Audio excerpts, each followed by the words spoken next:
Good day, I'm Caroline Brown-Thompson and this is your JIS News for Monday, August 26.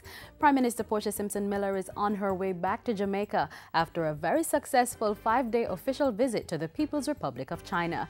Before leaving the country on August 25, Mrs. Simpson Miller said China and Jamaica relations would be deepened with greater people-to-people exchanges in sports and environmental protection, as well as economic cooperation and increased trade and investments.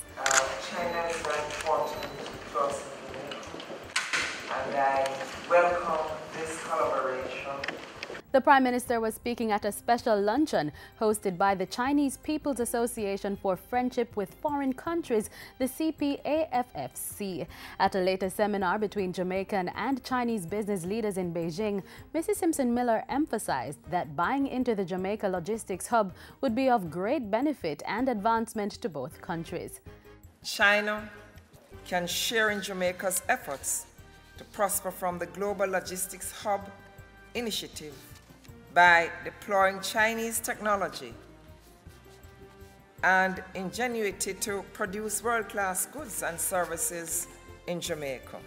You have the opportunity to, in partnership with us, using the combined skills and cultural talents of the Jamaican workforce in special economic zones and commercial parks to be developed in Jamaica. The Prime Minister traveled to Shanghai before leaving China, where she got the chance to tour and interact with the new technologies being produced by Huawei. Plans are continuing in earnest for the Integrated Resorts Development IRD, through which government proposes to substantially grow the hotel sector with accompanying facilities.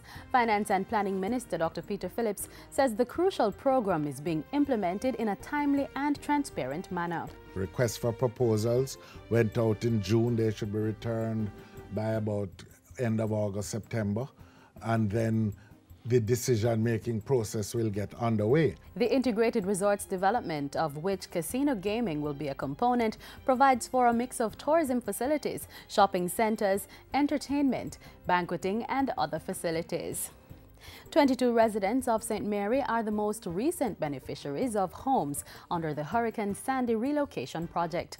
On Friday, the group was handed keys and letters of possession to their new homes in Crooked River. Minister with responsibility for housing, Dr. Murray Sky, said the relocation provided an opportunity for the occupants to become landowners.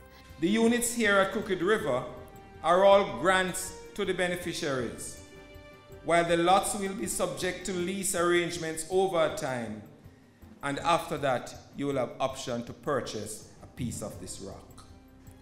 It should also be noted that the distribution of units is in addition to grants distributed to occupants to effect repairs to their partially damaged homes elsewhere.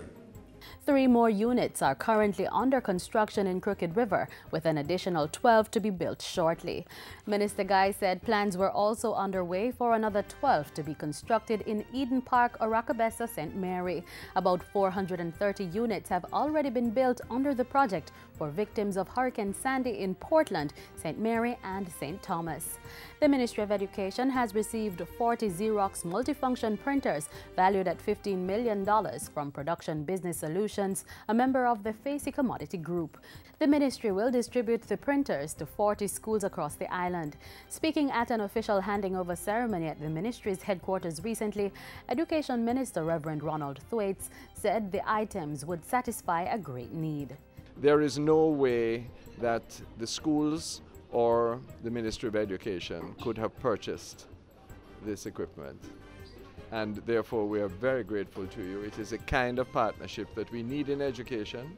And finally, Minister with responsibility for sport, Natalie Nita Headley, has welcomed news that the FIFA World Cup Trophy Tour will make a stop in Kingston this October. Speaking at the tour's launch, Mrs. Nita Headley encouraged persons to go view the trophy and draw inspiration from the solid gold piece of art. I want to congratulate Coca-Cola for supporting this initiative. And I encourage all football fans, all parents, including Issa, to take all the children with you. Have them see this trophy when it arrives in Jamaica. This is truly the stuff that dreams are made of. The largest and longest global tour of the trophy will make a stop at the National Indoor Sports Center on October 5 and 6. And that's it for JIS News Today. I'm Caroline Brown-Thompson. Thanks for watching.